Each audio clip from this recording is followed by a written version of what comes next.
Ngiyabablessa ngoba mina ngalutho ngasala nje.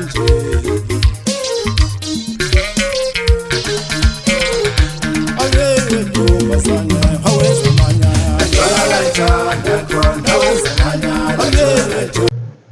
Saphinde sahlangana futhi babukele emakhaya kwezomdabu, babukele emakhaya niyazi-ke namhlanje na futhi ukuthi olunye usuku lokukhipha indaba ezishisayo, lokukhipha izinto eziqambisa ikhanda, babukele emakhaya. Namhlanje-ke ngiphethe na futhi umkhulu uJobe, babukele emakhaya. Senike nambona-ke nasendaweni futhi eziningi usesizile, udumile, uyaziwa umkhulu uJobe, babukele emakhaya. Ningakhohlwa ukuthi ni-like, niphinde futhi ni-subscribe ngoba lokho kuyasiza. Siphinde sibonge babukele emakhaya ngoxhaso lenu, because siyabona ukuthi siyaqhubeka siyaphambili la khona inkundla zokuxhumana khona ku-YouTube, babukele emakhaya. Mina-ke ngumbono kaDube Sibongo. Ningakhohlwa ukuthi futhi niphinde nithi Jobe ngale kwekhasi lika Dr. Dube TV, lezongifica khona ngenza zona ey'buka njenganalezi. Namhlanje-ke siphethe lona ikhehle elidala, yena umkhulu uJobe uzophinda asibingelele, asichazele futhi naye ukuthi yini asiphathele yona namhlanje kuhlelo lezomdabu. Siyakubingelela, sakwamukela nawe umkhulu uJobe. Ninjani baba?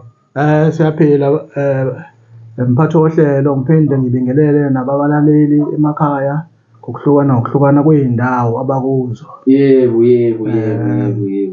Namhlanje-na-ke ababukeli emakhaya ngibaphathele induku yami engiyibiza ngoNgqi.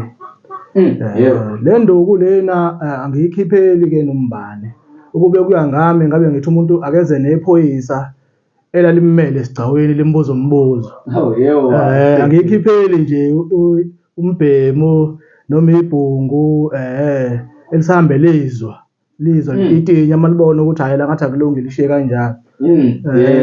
Ngifisa ukuthi kube umuntu ngempela onesiqiniseko sokuthi la ezotshala khona leyo ngadi uzoyimela kube yakhe. Yebo. Le nduku lena-ke njengoba ngiyibiza ngokuthi uNgqi, unogada lo.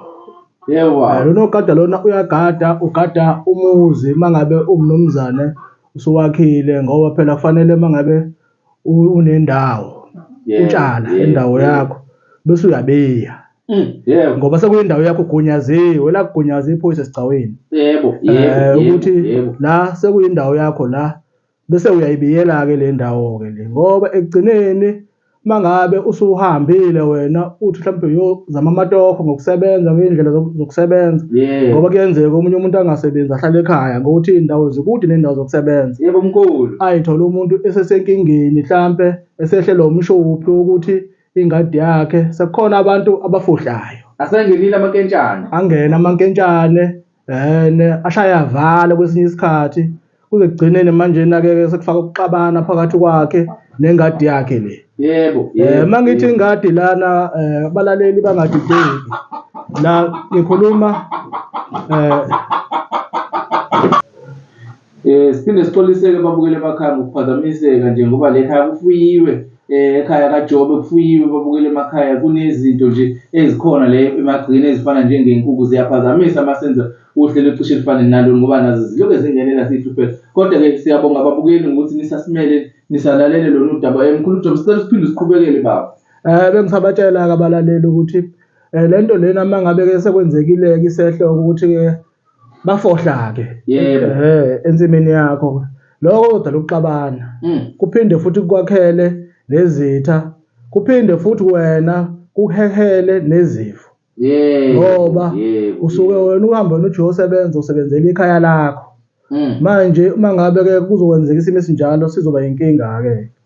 Ngase ngithi mina-ke ake ngiqhamuke nale nduku-ke le nduku lena uNgqi uyakugadela-ke uNgqi uyamfaka laphana-ke kunkosikazi wakho. Unkosikazi wakho-ke azi ukuthi le khaya uzohlala uzoyiphathisa kwankosikazi, uma ungekho ahlale ngentombi. Yebo mkhulu.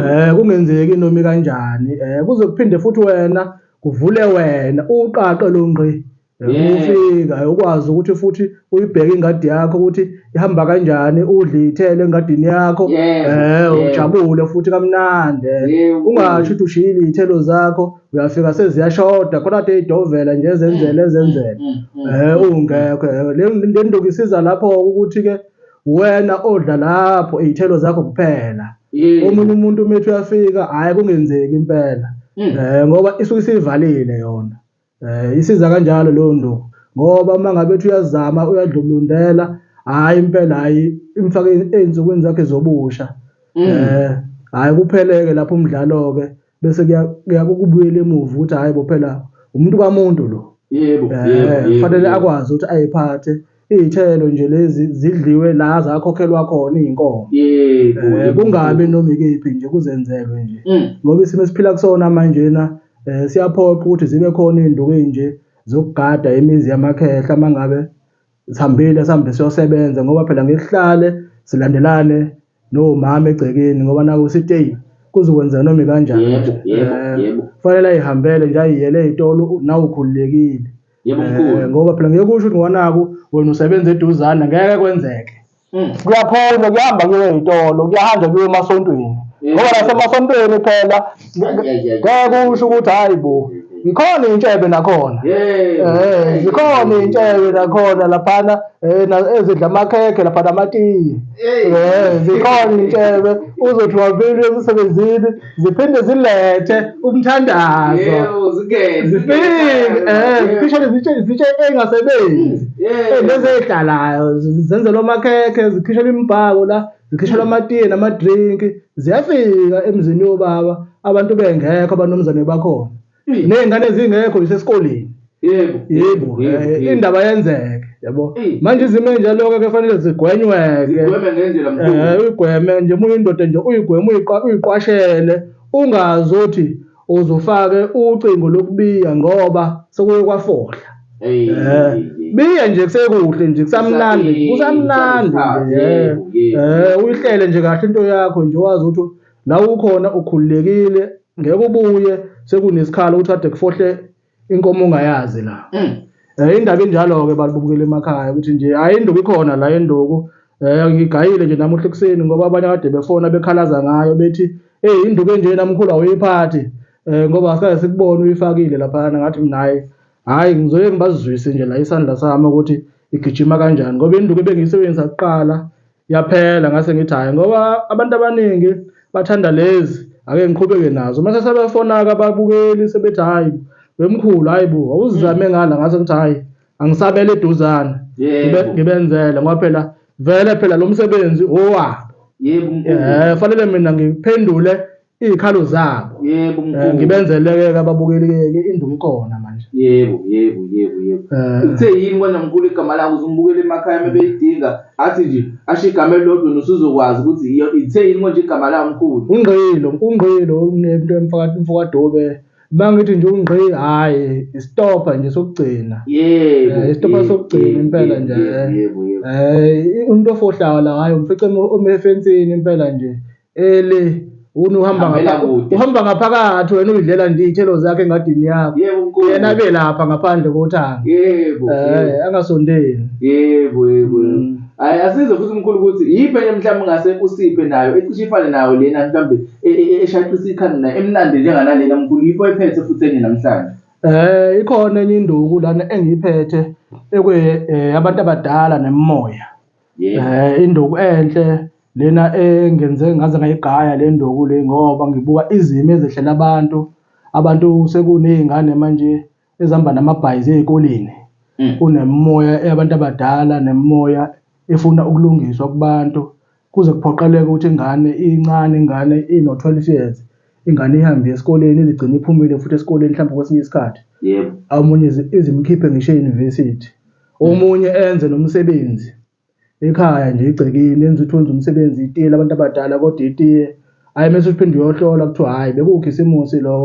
leyo nto ayenzekanga abantu abadala bebengekho abayizwanga inkulumo obufuna ukuyidlulisa manje omunye lize idlozi lakhe limkhiphe emsebenzini awusebenzayo ngoba edana ebazi ukuthi wasebenza wathola imali la ehola khona walenza itiye labantu abadala lokubika ukuthi sengiyasebenza manje ngicela leli tiye leli abantu abadala belimukele futhi nalo msebenzi abangiphe wona bewugcine ungapheli kodwa uthola ukuthi abantu abadala bangayizwa leyo nto ugcine umuntu umsebenzi futhi usumshabalelela abantu abadala abacikeke kuba ngathi umuntu akababikelanga ukuthi siyasebenza bebemphili le nduku-ke isebenza kanjena-ke uxazulula leyo nkinga mangabe uzokwenza umsebenzi kulesilwane noma iyinkukhu zokubika imbuzi, uyayithatha le nduku uyifake inyongo yakhona, wena ozokwenza itiye nalo muntu ozobe kushisela impepho.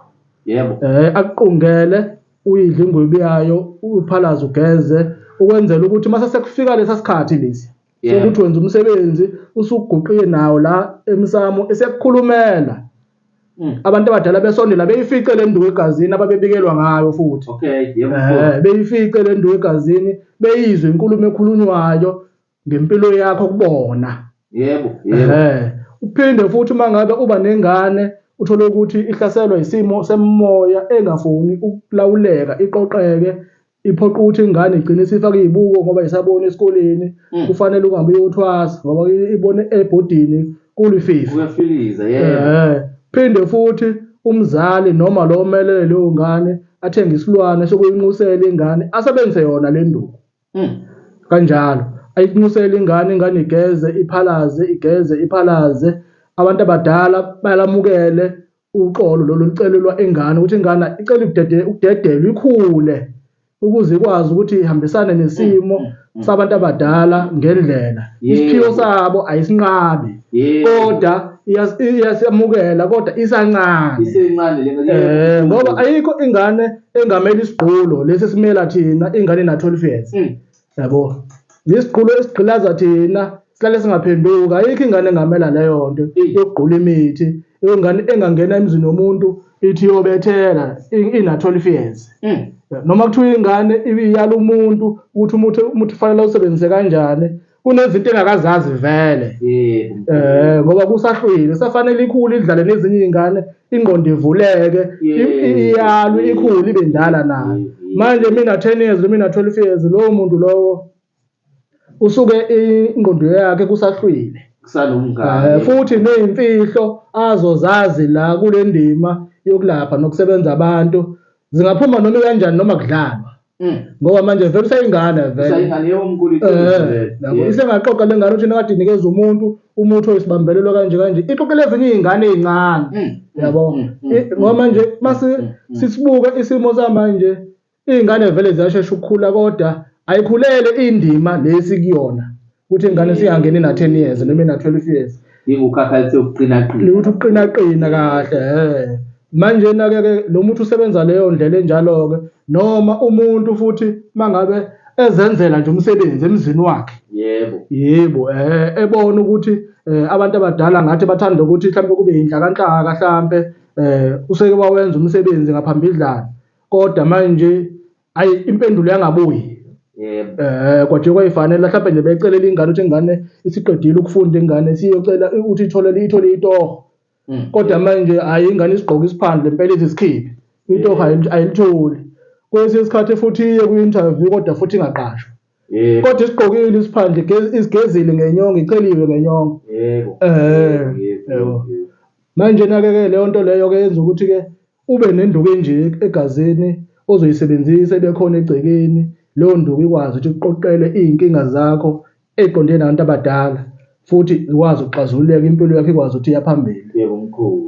Leyo nduku isebenza kanjalo, iyasebenza nangezinye izindlela ngoba abanye abantu uthola ukuthi kuneyinkinga uqolo lakhe ufanele nawo lenza nabantu abangaphandle abacasuka baze baphuma egcekeni. Uyakwazi ukuthi le nduku le uyithathe uhambe uyokhuluma nabantu bangaphandle, phinde futhi kwehle nale nkinga yokubangwa idalwa kubantu. Thothi umuntu idalwa zakomalume nedalwa zasekhaya ayifuni ukubambisana kuyena.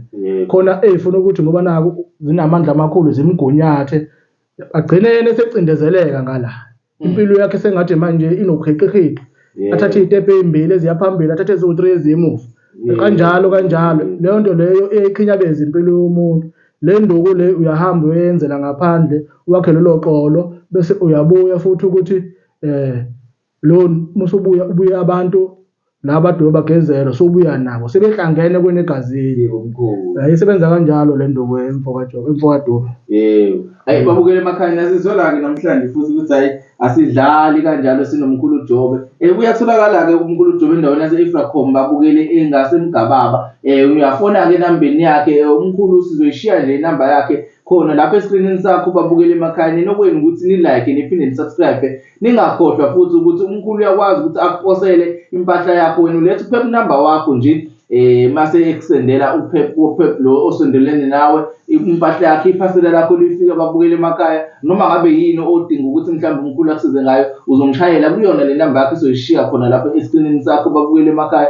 Kuzolunga konke uma sibambisene isebenza ngokubambisana. Mina-ke ngumbono kaDube Sibongo. Ningakhohlwa ukuthi futhi nithi Jobe ekhasini lika Dr. Dube TV la uzongifica khona ngenza zona ey'buka nina mkhulu. Ake sivaleliseni ababukeli emakhaya, nasi nesikhathi esisishayo sesiphelele mkhulu. Hayi angivalelise kubabukeli emakhaya ngokuhlona kwey'ndawo ngey'ndawo abakuzo.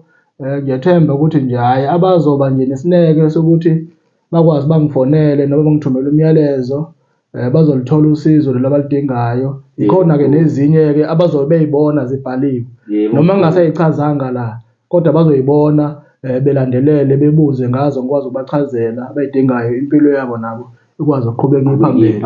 Yebo mkhulu. Yavalelisa. Yebo. Zingalila tata mapresa ngoba mina